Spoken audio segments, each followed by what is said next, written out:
All right, so this is part three. Stephen A. Smith is in the midst of giving his racial dissertation to his captivated audience of three. So let's see what he's talking about. In a fashion that's not vicious, that's not insidious or malicious or anything like that. And that's the way to communicate. And somebody outside of our race is going to try to define for us how wrong it is. I've said this on many occasions. This has nothing to do with you, Will, or Max. This is what I said in the past, right here on this show, when I got into a beef with John Wooten, who works for the NFL. I highly respect the man. My issue with him was not his willingness, his devotion towards eradicating the word.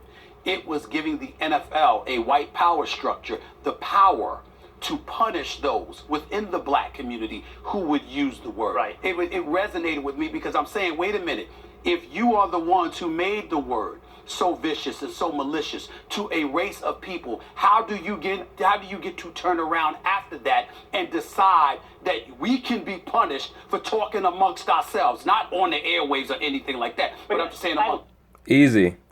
Because when you're on the NFL playing field in an NFL uniform, you're NFL property. Simple as that. That's how they could decide that, Stephen A. It's not that difficult to figure out, brother. saying amongst ourselves, I have a problem with I have a question, and Sure. certainly it wouldn't be in the pursuit of trying to demand Sure. or decide who gets to say what. Right. Rather, just a simple curiosity. If there are places where it's inappropriate to use this word, as Michael and Jalen suggested on their broadcast, And I would too. and you just did as well, and that children shouldn't hear the word, and I know several young black children, friends of my children, they don't use the word. Several young black children, friends of your children. Would they happen to be children of the woman that's babysitting your children? What is the why at the core of that? Why is it inappropriate for children to hear or use the word, but it is more appropriate for adults to? What we're saying is, first of all, understand, nobody's saying that it's appropriate. What we're saying is that if you're growing up and there's a lingo and a language that you communicate with, and it just is, somebody coming along on the back end and trying to define that you should be punished for it is an entirely different thing. It's not that you're saying it's appropriate. Adults use strong language that children don't. But I think this is two different. Damn, the white liberal just cut in on him as he was explaining himself, and now he's going to explain it even better than him. Ain't that something? Two different conversations. One, as it relates to this topic, I think there are two issues. Double standard, that's fine. I think we're all on the same page with that. And whether or not it's appropriate in that setting, I think we're also all on the same page. The answer is no. Then there's a separate issue, I think, Stephen A., that you're dealing with, the co-opting of a terrible word to undermine its potency versus ongoing. And It's not a terrible word. It's just a word. Like any other word, it can be used, or it can be used terribly. It's not a terrible word. There's no such thing as a terrible word. There's only words that are used terribly. Internalized depression, and that's a whole separate debate. Just allow me to close it out by saying this. And I'm just going to speak for myself and most black people I know. Well, you're already off to a bad start. You should have left it at speaking for yourself, bruh. You can't speak for anybody else except for yourself. No matter how we feel about the word itself, we don't want to hear white America tell us what words we can and cannot use amongst ourselves. I just want to say one last thing because I find it very simple. If you're African American and you want to use the word, go for it. It's your prerogative. If you're not, you can't. And if you're Jalen Rose's girlfriend and you like what he's giving you in the sack, then you're going to jump in and speak on on black issues. And that's just what I would teach my children, the same thing. Well, the other thing that you could say is simply this. There are white folks there are some white folks, not most, not all, but some white folks who would ask the question, well, you could use it, why can't we? Because you can't. You know what my result? Damn, she jumped in. You see how she... Didn't I say earlier, when a so-called non-black woman gets with a so-called black man, she starts speaking on racial issues. With ferocity, too. But not only that, but this is my retort to them. I got a couple of spots, a couple of hoods that you could go to in L.A., in Chicago, and New York. Why don't you go there and ask them? Because you know better. In other words, I'm challenging them because I'm saying deep in your core, you know better. Don't ask a question. It's a rhetorical question. You know the answer to that. You just want to act like you don't because you want the license to do what you want to do. I want to leave it here on this. Sure. Certainly there isn't a desire to dictate who can and cannot say. I'm more curious about the personal decision that you would make or Jalen would make or Will Vaughn would make on when and where and why it's okay to use it. I'm genuinely curious on that personal decision. Now, didn't he lead his commentary by saying that, it's not his place to say when the word is used and who can use it? Now he's coming out saying that he's generally curious to know when and where and how. Why are you curious to know for? If it does not apply to you. That's like me saying to a female, I would like to know when and where you wear certain types of bras and why you wear those bras. And when do you decide to wear this type of bra and that type of bra? Who cares? That doesn't apply to me. That's your business.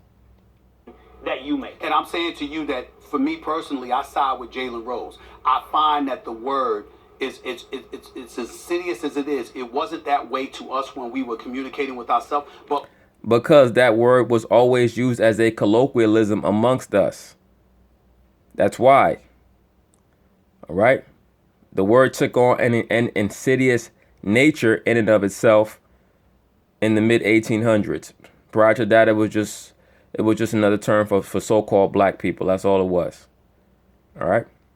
but because others have evaded the proceedings per se and have now used it as a license to try and use it themselves, I side with Jalen in terms of saying, okay, we got to pump the brakes because this is getting out of hand, but we never used it consciously. It's not like you're talking, it's almost like cussing, for crying out loud. It's not like you're just planning on saying the F word or the MF word or whatever. It's just something that words comes out of your mouth. Verboten are attractive, especially to teenagers and stuff, because they're verboten, you know. Yeah.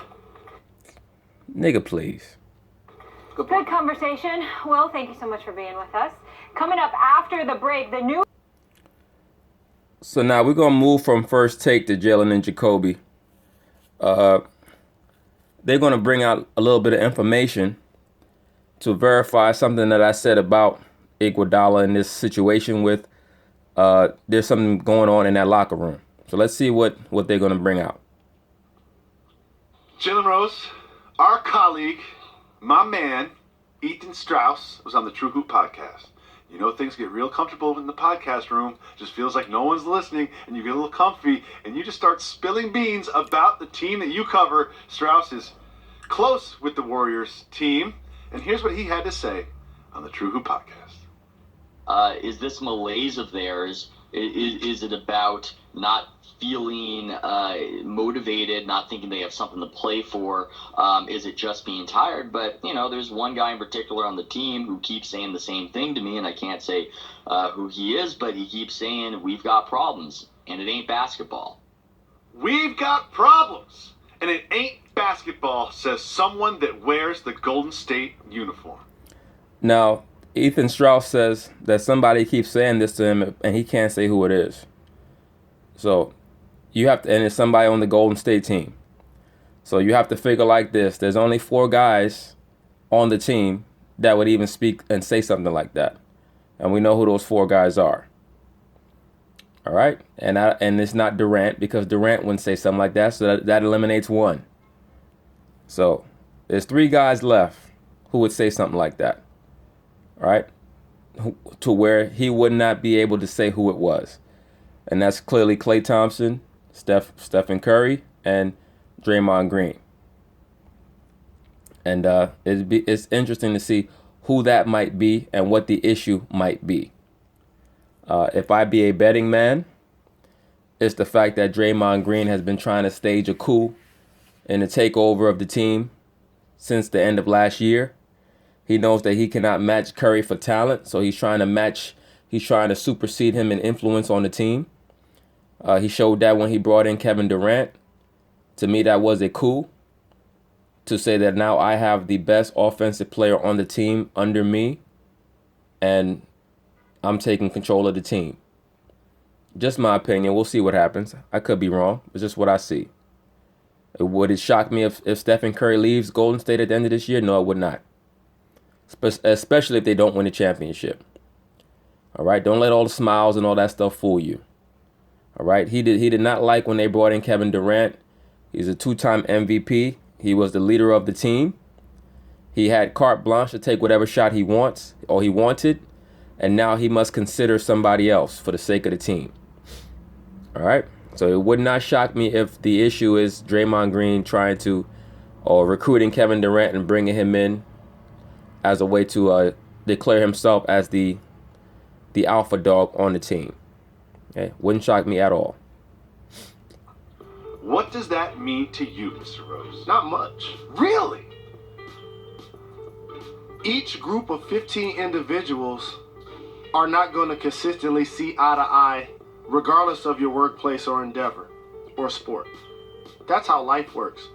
He didn't say that on the floor there's a mutiny happening where players are flagrantly not running what the coach asks, or not passing the ball to one another, not communicating on purpose, doing things that might become a detriment to them winning basketball games. When you've been with a group of people for a couple of years too, there are differences in personality, Of course. of style, In any group dynamic. of exposure. Anyone listening to this, whether it's family, whether it's professional, any sort of group, there are going to be problems. However, if you think back to just last year when the Warriors did not win the championship, just a year ago today, there were no problems. There were no basketball problems. There were no off-court problems. It was just singing on the plane to OT Genesis on the way home from wins. Everything's all good. It's a step back now. They're not playing well right now, and they are saying, maybe half on wax, half off wax, to Ethan, that there are problems off the basketball court. And you're saying that's not that big a deal?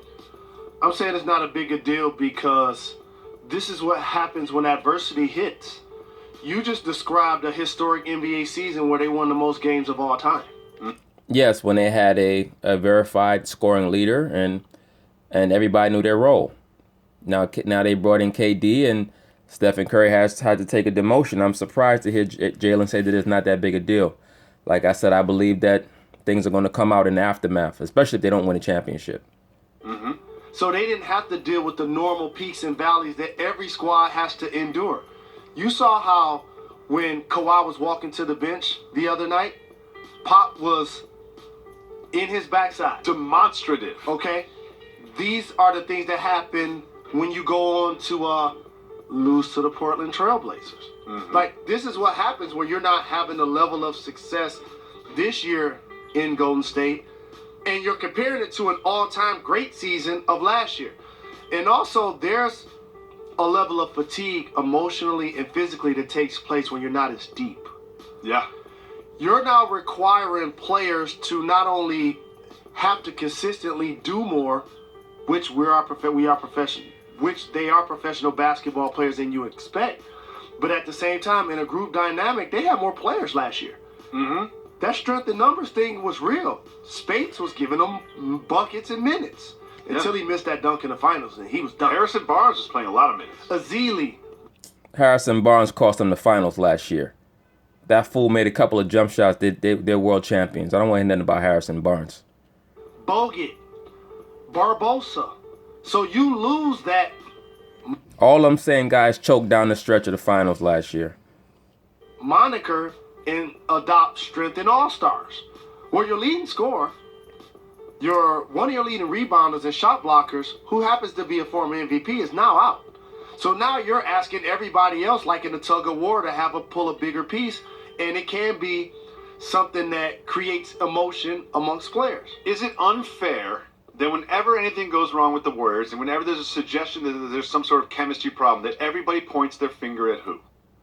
Day-Day? Draymond Green. Is it unfair?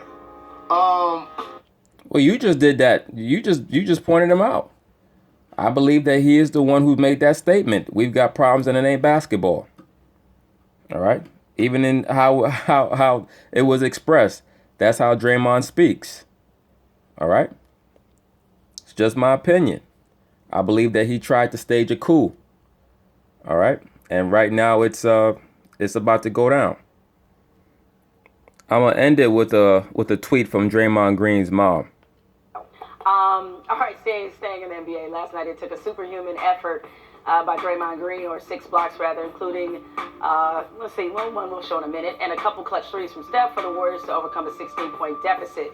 Mom was all over it. Remember, Mike, you said this just yesterday, that nobody reserved the right, that if the Warriors struggled or if they didn't win it all, to say... Look at what she said. She said, we gave up an entire team and kept some of the pieces we needed to get rid of. I'm just saying. Now, where did she get that from? Is she a coach, or did she get that from Draymond? Who is it that Draymond thought that they should get rid of, but they kept? Peace.